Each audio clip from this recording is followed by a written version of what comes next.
and welcome once again to the BCS Podcast. This is not only the last episode of Series 2, it's also going to be the last episode of 2024, and so I'm going to review everything that we've seen and heard this year. In Series 1, while I was finding this show's voice and what I wanted the BCS Podcast to be, we also had some wonderful conversations along the way. For example, in the second episode, I spoke to the BBC sport journalist Alex Hoad, who had this advice for anyone who is aspiring to be a journalist. Don't be afraid to reach out. Do definitely, even if you don't know anyone, you've never met a journalist before in your life, you don't have anyone in your family, you have no names to drop, doesn't matter. Probably email the sports desk at your local newspaper, your local website, whatever it might be, and just introduce yourself. Let them know that you are there. When you write to newspapers or websites, ask for work experience, you won't get yeses from all of them. You might not even get replies from all of them, but keep trying to get in, and the more opportunities you get, take them, and it kind of spirals. It's having that. The thing that separates people generally is the amount that they want to do it and don't take no for an answer. So don't just let that email get ignored. You follow it up at least once. Don't go crazy. Don't stalk people. But just keep going. Try and get as much experience as you can. It doesn't have to start at that kind of school leaving age. That's the thing. You can start on school newspapers. You can start volunteering and taking photographs or videos or interviewing players or doing social media stuff. You can do that when you're 15, 16, 17. There's no rules against that. Get in touch with people. Show that you're keen, and then you've already got something to show to people when you're applying to whatever it might be, the Times, the Telegraph, the Daily Mail, traineeship schemes, the Sky Sports, the BBC do it as well. Absolutely, head to the BBC. We've got a lot of opportunities for people that want to get in at the bottom, at the entry level stuff. There are always opportunities. It's a lot easier now than it was 15, 20 years ago as well. Later on in the first series, I then spoke to the co-host of the Halfway Around the Halo podcast, Nick Wright. Nick was gracious enough to open up during our conversation about the positive effect that sports has had on his mental health. I've had some struggles with my mental health over the years, and particularly panic attacks and anxiety attacks. And I've had an experience even previously when I went to an Angels game and was over there in California by myself in 2019 and was having panic attack when I was driving, had to pull over to the side of the road. Just, you can imagine, scary stuff. Yes. I went back over there a few years later and just completely fell at home. I've been having a fairly tough time, but just nothing. I was there for, say, 10 days, just felt great. Really great experience, and can't thank, I guess, the people enough there as well. They've just embraced me and embraced British fandom and global fandom of their team. They love it. And I think that's a credit to, I think it's across the board. It's a credit to the large majority of American fans of the teams we love. They are so supportive and appreciative of the fact that we follow their favourite city and their favourite team from so far away. And yeah, baseball means a lot to me in that sense. And actually, baseball in this country as well, you talked about, obviously, we've met and we message. And I've got so many friends in this country now within the UK baseball community. And that's with my other hat on. I co-run MLB UK community, and we put on watch parties monthly in London. But through that, just, so many good friends now have been made, and so many people I can really rely on. And I think that's just a credit to the sport. As the first series came to an end, I then spoke to the host of the fantasy baseball channel Roto Tricks, Ryan Owen. With the UK general election only days away, and with the US elections only a few months away, I frankly went on a bit of a rant and said this. What's the truth behind the number is what started to interest me. And this applies to all American sports. Like you mentioned that you're also a Flyers fan, so like just to be clear on this, you do also get enjoyment from the sport itself and watching it. It isn't just the analytical side and the statistical side, and as you say, the truth. And truth matters.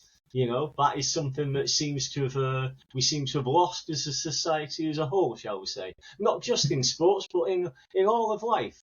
We seem to have forgotten that truth matters. I'm just going to get that point out there to everyone. Are we doing a political any podcast American now? viewers. Truth matters. It really does matter, regardless of how sad some people might think it is. But yes, truth does matter, but I think what also matters is the enjoyment of the sport. After a short summer break, the BCS podcast then returned for a second series in August with an English Premier League preview special. In the second episode, I then had the privilege of speaking to GB Baseball Women's International Kelly Wright. Here is some of what Kelly had to say about playing for the women's national team. There's women's baseball European championships every 2 years. And up until us joined, the only teams sort of in Europe were Czech Republic, Holland, and France. And so the aim is to sort of get more sort of women's national teams together, build it up, and sort of have a really good championships with the aim to then sort of increase number of women in sport, but also increase the number of teams that are able to go to then compete for the World Cup. Our first team was sent to the European Championships last season. So last summer in July, it was our first sort of time at the European Championships, and it was nerve-wracking, shall we say. You know that you're going and there's sort of no expectation because you are like the new team, but you also sort of want to prove your ability and that everyone there deserves to sort of be part of that championship. Later in the second series, I then did a special episode to coincide with the Oakland Athletics playing their last ever game at the Oakland Coliseum, which had been their home since 1968. Here is what Oakland native Ian Darlington had to say about the Athletics' famous Moneyball period at the start of the century. That was an amazing time because suddenly the A's were hot. You had a lot of names, like name recognition throughout the league playing for the A's. And just something was different about it, right? At the time, we didn't know what was going on. We were just excited. Suddenly there's the streak. How many games can they go, right? Are they going to break the record? And then they they broke the record. How much further could they possibly go? And, that streak, I think that's going to be around for a while. The A's have had some amazing players over the years. Reggie Jackson to start things off is their first retired number, and a number of others past that. And if you look at people who really were huge in the 90s and early 2000s, a lot of them got their start on the A's. We always joke the A's was the best farm system for the best of Major League Baseball, because they're kind of a poor team. So they get players cheap, they train them up, they're amazing at that, and it was exciting for the fans. And that was back when they used to keep players for as long as they could, unlike these days where I think the average tenure for a player of any note 3 years or something like that. I don't actually have the numbers, but it certainly doesn't feel like any longer than that. But really exciting time. We were making it to the playoffs every single year, either as a wild card or more often clinching the division. It was super exciting. Because I am a fierce believer that politics affects all areas of society, including sports, I then ended this second series with 2 episodes directly related to the US elections. Here is what David Darlington had to say about the USA hosting the 2028 Olympics and Paralympics during Donald Trump's second term in office. What's going to be interesting is when the FIFA games go to Mexico in 2026, I believe, and the Olympics are coming here, the Summer Olympics, how that will impact both the Olympic committees, which they talk a lot about unification of humanity in the games in the United States. And I think that that's going to be a hard pill for Trump and his cronies to frankly swallow. And I think there'll be some backlash on that. So that said, I think there will be an impact, and it could be not super significant, but it will definitely be a visible sign of the times. Before I wrap things up for 2024, I'd like to say two things.